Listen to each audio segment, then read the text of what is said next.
Olá, bom dia, boa tarde, boa noite a todos e todas. Começando aqui mais uma aula, né, de Direito das Famílias, distantes remotamente, mas querendo ou não é um instrumento que a gente está utilizando aí como fonte de trabalho, né? Espero que vocês estejam bem. Eu estou bem, tirando meu cabelo que já está vergonhoso, mas fazer o quê? Eu não saio de casa. Saio de casa para vir no escritório, mas como vocês bem sabem, já essa altura do campeonato é do lado da minha casa, então não tem problema algum eu vir para cá. Também estou tomando as medidas todas cabíveis, né, necessárias. A OAB ontem não, ela já fez um requerimento ao governo estadual para retomada das atividades.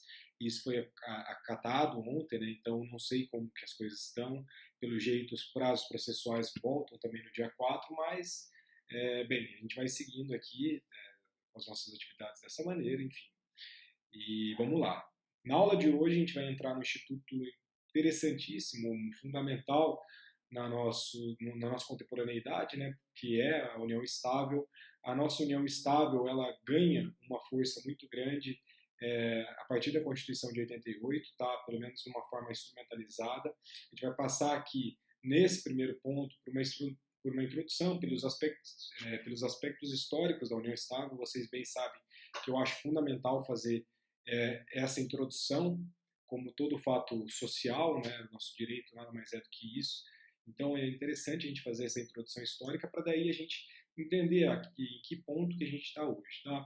Porque a gente para pensar e olha para trás, a gente verifica que a nossa união, ou a nossa união estável, a nossa livre união, né, união livre, ela sempre foi o nosso, de alguma forma, reconhecida como um fato jurídico, seja no nosso direito comparado, seja aqui no direito brasileiro, tá? Por certo, é óbvio, é notório vocês verificarem, tanto na prática familiarista, ou até mesmo aí, algum parente, enfim, vocês constatam que a união estável assume um papel relevantíssimo como uma entidade familiar na nossa sociedade brasileira, porque hoje, querendo ou não, muitas pessoas, principalmente das gerações mais novas, né, preferem essa forma de união em detrimento do próprio casamento, né? Então, na verdade, o que a gente tinha antigamente era a união estável era uma alternativa ali para os casais que estavam separados de fato e que não podiam se casar, tá? Então, os casais já estavam separados de fato, não podiam se casar, porque no Brasil a gente não se admitia o divórcio, né? Bem, vocês vão dar uma olhada lá naquela aula, a primeira aula do divórcio, eu expliquei para vocês que não se admitia de maneira alguma o divórcio aqui no Brasil. Então, como não havia divórcio, existia a separação, o Instituto da Separação, isso depois de muito tempo, né? E aí a união estável foi uma forma que as pessoas, né, se uniam, constituíam família, enfim, etc., em decorrência dessa ausência desse divórcio como uma forma de dissolução definitiva do vínculo matrimonial, tá? Hoje essa situação vem sendo substituída paulatinamente pela escolha como uma entidade familiar por muitos casais nos tempos modernos, né? Então a gente verifica que no passado a união estável poderia ser constituída e era constituída ali em regra por uma falta de opção do casal, sendo que hoje muitas das vezes nada mais é do que uma clara opção. Então antigamente era uma falta de opção e hoje é uma clara opção do casal. No nosso direito brasileiro, a primeira norma que vem a tratar desse assunto, que é a união estável, foi o Decreto-Lei 7.036 de 1944, que reconheceu ali a companheira como beneficiária de indenização em caso de acidente de trabalho e que foi vítima ao companheiro. E essa lei, por incrível que pareça, uma lei de 1944, ela ainda se aplica na prática hoje. Tá? Então, a gente tinha a possibilidade do companheira ou do companheiro ali como uma beneficiária de indenização no caso de acidente de trabalho que foi vítima do companheiro. Por óbvio que essa lei fala companheira, porque, imagina, essa lei foi promulgada em 1944, então tinha uma situação legal, enfim, social, muito diferente dos tempos que a gente tem hoje. Tá? Posteriormente, depois da lei de 1944, a nossa jurisprudência, enfim, ela passou a reconhecer ali direitos aos conviventes tratados antes mesmo da própria Constituição de 1988, só que lembre-se que a gente tinha um outro nome lá. A gente tinha o concubinato, né? Então, a gente tinha ali os nossos conviventes que eram tratados antes da Constituição de 1988 como concubinos, né? Então, a gente tinha lá o concubinato. Então, mesmo antes mesmo da própria mudança ocorrida nas esferas legislativas, a questão da nossa vida ali concubinatária, né, concubinária, desculpa, ela já evoluía em outras direções, desde que seu reconhecimento como fato gerador de direito entre as partes, como pionamente foi sustentado pelo Edgar, né, Moura Bittencourt, através da sua valiosa obra aqui para nós do Direito das Famílias, que foi a obra que tem o título de concubinato, né? Essa obra ela abre o caminho aqui para o nosso reconhecimento judicial da sociedade de fato estabelecida entre pessoas unidas pelos laços definitivos dos vínculos conjugais. Então, essa obra que abre o olho da legislação e também da jurisprudência acerca da possibilidade de você reconhecer dentro da união entre essas pessoas um vínculo conjugal, tá? Então, essa obra foi pioneira no Brasil. E aqui a gente tem precedentes históricos dentro do STF que posiciona e que guia a nossa união estável. O primeiro deles que eu posso ressaltar para vocês é a nossa súmula 35, que ela reconhecia ali o direito à indenização acidentária em favor da companheira antes mesmo da norma citada, ou seja, antes mesmo da norma de 1944, essa súmula 35 do STF permitia ali, reconhecia o direito de indenização acidentária em favor da companheira decorrente ali de uma indenização por acidente de trabalho, enfim, uma indenização acidentária, tá? Lá no ano de 1964, o STF ele vem com uma outra súmula, que é a súmula 380, que possuía aqui na seguinte redação, que eu vou parafrasear a redação da súmula 380 de 1964. Ó. Comprovada a existência de sociedade de fato entre os concubinos, é cabível sua dissolução judicial com a partilha do patrimônio adquirido pelo esforço comum.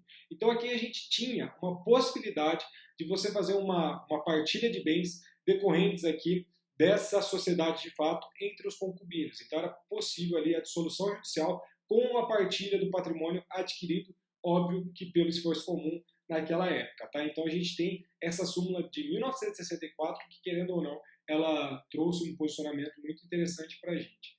De forma sucessiva, em 1973, foi promulgada a Lei 6.015, que é a nossa Lei de Registros Públicos, como vocês bem sabem, né? E essa Lei de Registros Públicos, ela passou a admitir ali a possibilidade de da companheira usar o sobrenome do seu companheiro, conforme a regra ali do artigo 57, parágrafo 2º da Lei de Registros Públicos. A gente tem um questionamento acerca do sobrenome, a gente vai tratar isso mais para frente, não na aula de hoje, mas aqui tem um posicionamento interessante para a gente tratar desse artigo 57, parágrafo 2º da Lei de Registros Públicos, tá? E, finalmente, a gente tem a nossa Constituição de 1988, que essa sim revoluciona aqui a nossa união estável e aí coloca a nossa união estável dentro do nosso ordenamento jurídico brasileiro de uma forma muito mais contundente. A Constituição Federal ela vai reconhecer a união estável dentro do artigo 226, parágrafo 3º ali da Constituição, nos seguintes termos, e aqui os termos da Constituição. Tá? Para o efeito da proteção do Estado, é reconhecida a união estável entre o homem e a mulher como entidade familiar, devendo a lei facilitar sua conversão em casamento. Então aqui a gente verifica a Constituição reconhecendo ali uma união estável como uma entidade familiar e outra, aqui a lei, estipulando que a lei deve facilitar a conversão da união estável em casamento. Isso será interessante também para as próximas aulas e verifica que aqui a Constituição também, como no casamento, não distingue em relação a casais homossexuais. Né? Então, aqui a gente tem homem e mulher, só que a gente vai verificar também nas próximas aulas que, de fato, isso hoje, claro, que é flexibilizado. Tá? Então, de qualquer forma, o que a gente tem aqui? A gente tem que lembrar que a união estável, assim como o casamento, vai se constituir, portanto, uma entidade familiar, então, base da sociedade nos termos do artigo 226 caput da Constituição Federal, e também não vai haver hierarquia entre o casamento e a união estável. Mas vale ressaltar que a gente tem que esfriar o entendimento que a nossa união estável ela não é igual ao casamento. Se ela fosse igual ao casamento, ela não chamaria união estável, e sim casamento. Tá? Então, por isso que na união estável a gente vai ter um tratamento específico, diferenciado ali, como ocorre no regime de bens e ao direito sucessório. Óbvio que a gente teve uma declaração de constitucionalidade num artigo muito interessante aqui na união estável, mas a gente tem diferença, sim, entre a união estável e o casamento, e óbvio que se fosse igual, não teria o porquê de existir a união estável ou o casamento. Tá? Então a gente vai se filiar, apesar de não existir uma hierarquia entre o casamento e a união estável, por óbvio, uma coisa é uma coisa, outra coisa é outra coisa. Diante dessas diferenciações, né, entre as entidades familiares, nem todas as normas previstas lá no casamento, do casamento, serão aplicadas aqui à nossa união estável. Um exemplo disso a gente vai trabalhar na aula de hoje ainda, mas são as normas restritivas ali da autonomia privada e as causas suspensivas do casamento, que vocês vão verificar que existe uma discussão, talvez até mesmo na próxima aula também, que é uma discussão muito pertinente em relação à aplicabilidade ou não das causas suspensivas do casamento aqui para a nossa união estável. Tá? No tocante à nossa legislação aplicável, após a nossa Constituição de 1988, exatamente para dar efetividade ao texto constitucional, ali, ao direcionamento, ao dispositivo constitucional, entrou em vigor a nossa Lei 8.971 de 1994, que trazia algumas regras fundamentais, como, por exemplo, o requisito da união estável exigia, por exemplo, a lei, a convivência ou a coabitação do casal no prazo de 5 anos ou a existência de prole comum. Então, aqui a nossa Lei 8.971 de 94 exigia ali 5 anos de convivência, de existência desse relacionamento, ou a prole comum na regra do artigo 1º dessa lei. Tá? Então, a gente vai verificar que mesmo antes da reforma, através dessa norma, através da súmula 382 do STF, essa súmula 382 vai acompanhar a gente na aula de hoje, ela dispensava o nosso requisito da convivência, do mora ipsório, ou seja, sobre a necessidade de coabitação no mesmo teto. Essa súmula 382 dispensa o mora ipsório. Então, as pessoas dentro do união estável não precisam coabitar sob o mesmo teto. Essa súmula do STF, a 382, é anterior a essa lei, que é de 1994. Então, o que a gente verifica? Apesar dessa exigência dessa lei, colocar lá um prazo de 5 anos, na prática ela foi muito pouco aplicada. Tá? Então, criou-se um mito social, ao ponto das pessoas acharem que, por exemplo, precisa de um tempo para se caracterizar a união estável. E a gente vai verificar no segundo vídeo da aula de hoje que não, que o que a gente está preocupado é com outra questão para que caracterize ou não a união estável. Um outro ponto que essa lei sistematizou, e isso sim é muito interessante, são referentes aos alimentos ali dos companheiros. Tá? Então, era garantido, através dessa lei de 94, o direito a alimentos dos companheiros, ou seja, era possível pleiteá-los conforme pelo rito ali da lei 5.478 de 68, que é a lei dos alimentos, né, a lei de alimentos, e aí você podia ali, querendo ou não, fazer um pedido de alimentos ali da união estável através dessa lei de 64, e claro que essa previsão era tida à época como um grande avanço da legislação, não deixando, portanto, o convivente ali em situação de desamparo. Então, essa parte dos alimentos, de fato, foi muito interessante e muito inovador. Tá?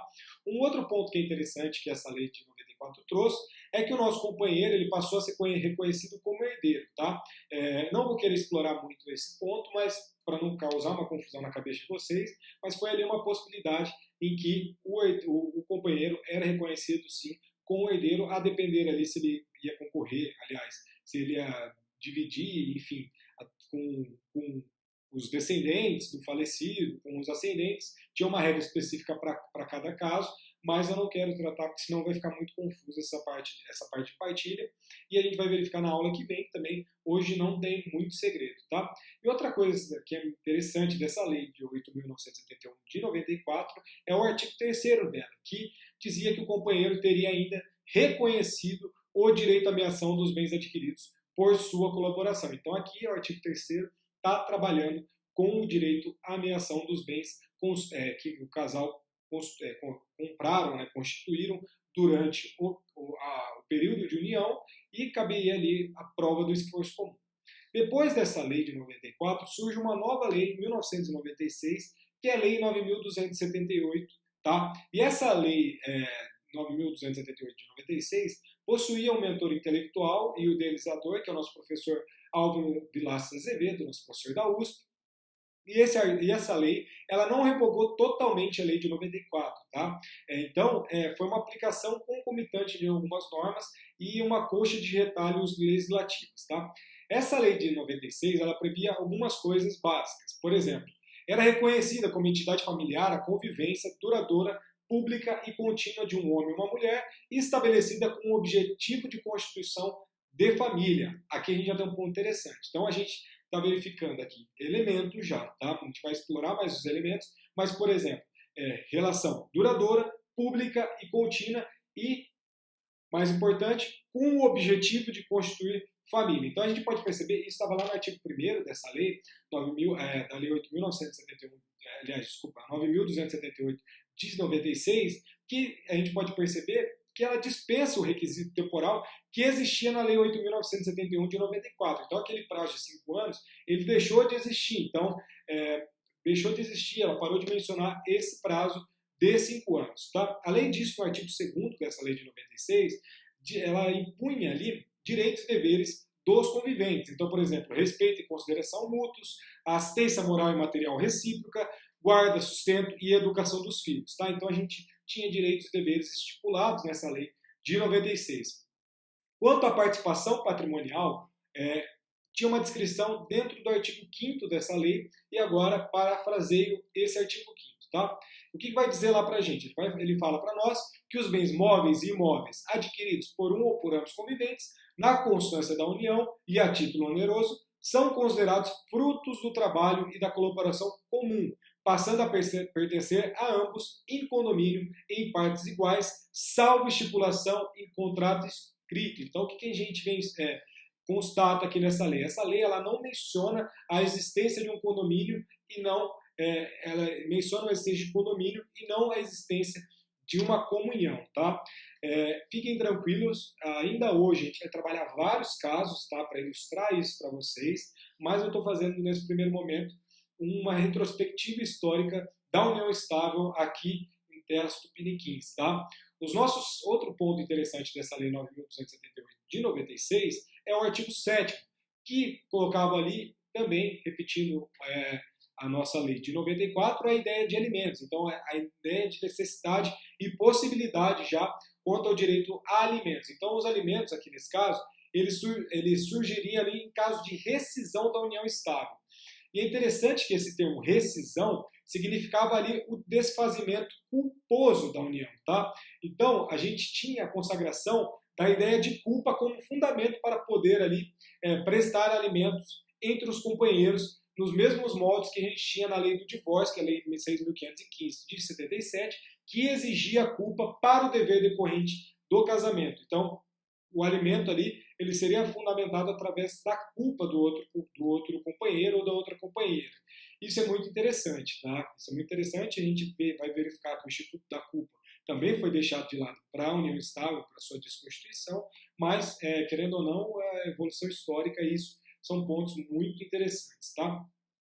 O artigo 7º ainda dessa lei de 96 reconheceu como direito ali sucessório do convivente o direito real da habitação enquanto vier ou não constituir nova união ou casamento.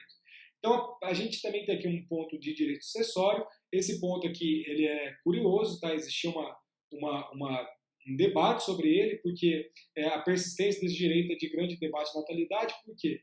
Porque ali a gente está deixando o usufruto em concurso com a sucessão, né? Então, isso é um pouco problemático, isso existe um debate até hoje, tá?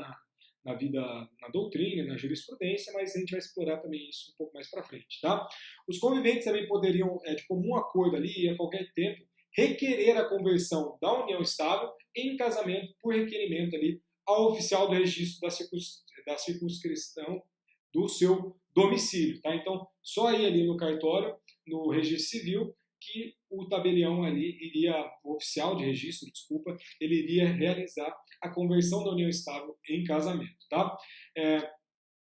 E outro ponto que também a gente tem nessa lei é referente à competência, e a competência que foi estipulada que é da vara da família, da vara de família, né, assegurado o segredo de justiça, e essa norma processual, ela continua em vigor, tá? Porque não há norma específica do nosso Código Civil de 2002 nesse sentido. Então, ainda hoje, se você for tratar questões referentes à união estável, essa ação terá competência da vara de família, tá? Então, que isso fica bem claro para vocês, tá?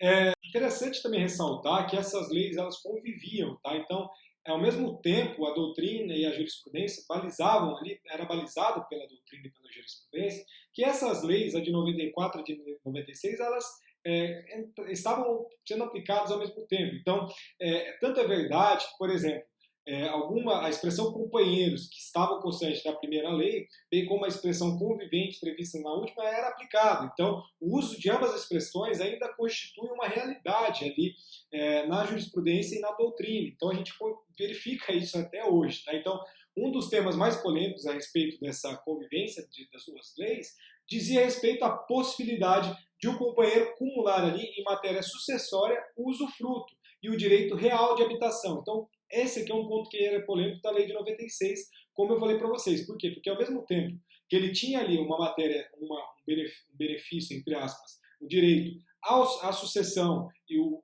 usufruto, ele também cumulava com o direito real de habitação, ali previsto no artigo 7º dessa lei mais velha, a lei de 96. Tá? Então, a matéria relativa à nossa união estável, ela possui uma discussão interessante até hoje por essas leis lá de 96, enfim, a lei de 94. Então, a gente tem isso até hoje. Tá? Agora, já olhando para o Código Civil de 2002, a gente vai verificar que os dispositivos que tratam da união estável estão entre o artigo 1723 até o artigo 1727 da codificação material. Tá? Eles vão lá, esses artigos descrevem para nós regras básicas quanto à união estável. Então, particularmente, por exemplo, seus efeitos pessoais e patrimoniais. Tá? Então, nesses dispositivos, a gente vai esmiuçar esses dispositivos aqui no nosso curso, mas ali dentro do 1723 até o 1727 tem ali os dispositivos referentes ao direito existencial e patrimonial da união estável.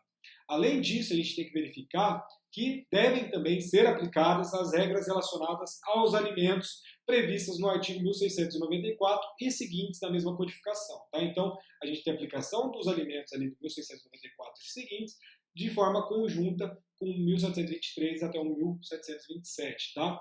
E outra coisa que vai estar dentro do nosso Código Civil é referente à regra específica sucessória, que é o artigo 1790, só que esse artigo 1790, a gente vai trabalhar isso, ele foi declarado inconstitucional através dos temas, na realidade, 489 498 e 809 do STF, que teve repercussão geral, tá? Uma decisão extremamente recente que declarou inconstitucional esse artigo 1790, que tratava de uma regra específica ao direito sucessório da união estável. Tá?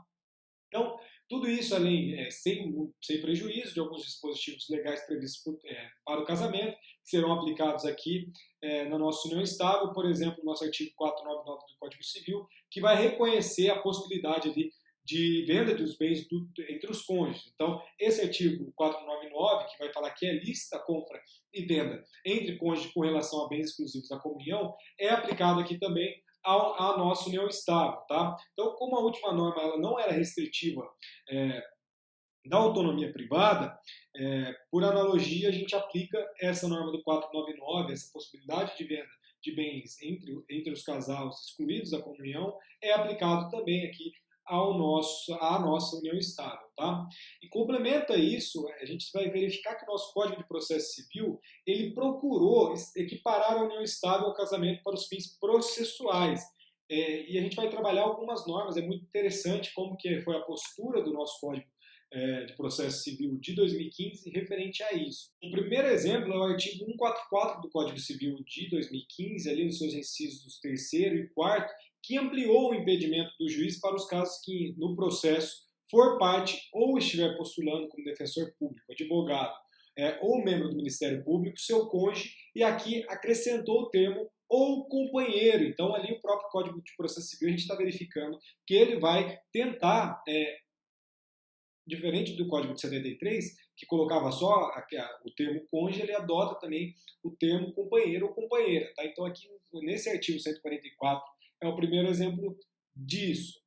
Um outro ponto que é notório é o artigo 134, nos seus incisos 4º e 5º do Código Civil de 73, que somente fazia alusão ao cônjuge do juiz e não ao seu companheiro. Então, no nosso artigo 134 da Codificação Processual de 73, não tinha a expressão companheiro. Então, a gente está avançando nesse sentido. Um outro exemplo diz respeito à suspeição do nosso julgador. E seu motivo o fato de ser uma das partes credora ou devedora, seu cônjuge ou companheiro ou de parentes desses em linha reta até terceiro grau, inclusive. Então, esse artigo 148, inciso 3º do CPC de 2015, também é uma inovação do artigo 135, inciso 2º do Código de Processo Civil de 1973, que não mencionava a expressão companheiro, mas apenas o cônjuge. Então a gente tem também mais um exemplo. No que diz respeito à nossa citação, essa não será feita, salvo para evitar perecimento ali de um direito de cônjuge, de companheiro. Então ali também tem o acréscimo da expressão companheiro. Então nosso artigo, nosso inciso 2º aqui, do nosso artigo 79 do CPC de 2015. Então, a gente tinha uma regra que não fazia menção ali ao convivente, ela não estava no artigo 217, inciso 3º do Código de Processo Civil de 1973. Então, nosso inciso 2º do artigo 79 do atual Codificação Processual, também ali tem a questão da citação e ali o perecimento de um direito de companheiro. Tá? Então, a gente tem também esse ponto. No que diz respeito às provas, o companheiro ele não é obrigado a depor sobre os fatos que gerem a desonra do seu consorte na regra do 388, inciso 3º do CPC de 2015, quando é certo que não se mencionava o conveniente do CPC anterior ou no nosso Código Civil de 2002. Então, a gente tem mais uma inovação referente à prova. Quanto às testemunhas, ainda nessa seara probatória que a gente está trabalhando, são impedidos ali, portanto, para tanto o cônjuge, o companheiro, o ascendente e o descendente. Então a gente também tem o acréscimo do companheiro no nosso artigo 447, parágrafo 2º, inciso 1º do CPC de 2015, com destaque. A lei anterior, referente à testemunha, as testemunhas, não fazia menção apenas ao cônjuge, então também não mencionava o companheiro nesse caso.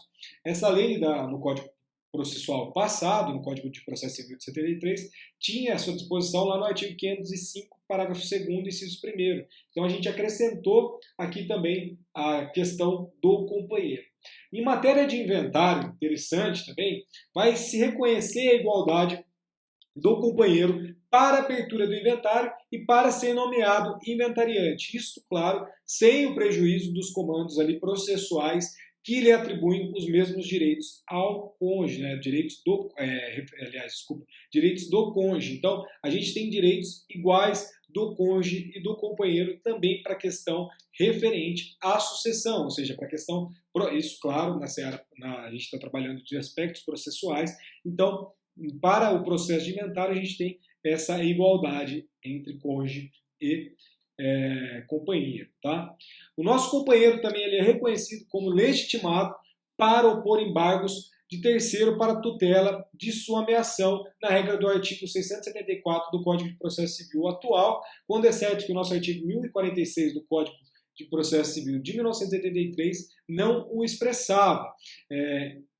Então hoje a gente tinha uma discussão lá na jurisprudência referente a isso. Hoje é plenamente cabível o nosso direito ali de legitimidade de pleitear, através de embargos de terceiro, a impossibilidade para tutelar a sua ameação. Então, se estiver tendo alguma execução e for feita a constrição de algum bem do companheiro ou da companheira, esse companheiro ou essa companheira tem legitimidade para opor embargos de terceiros para a tutela da sua ameação, ou seja, dos seus 50%.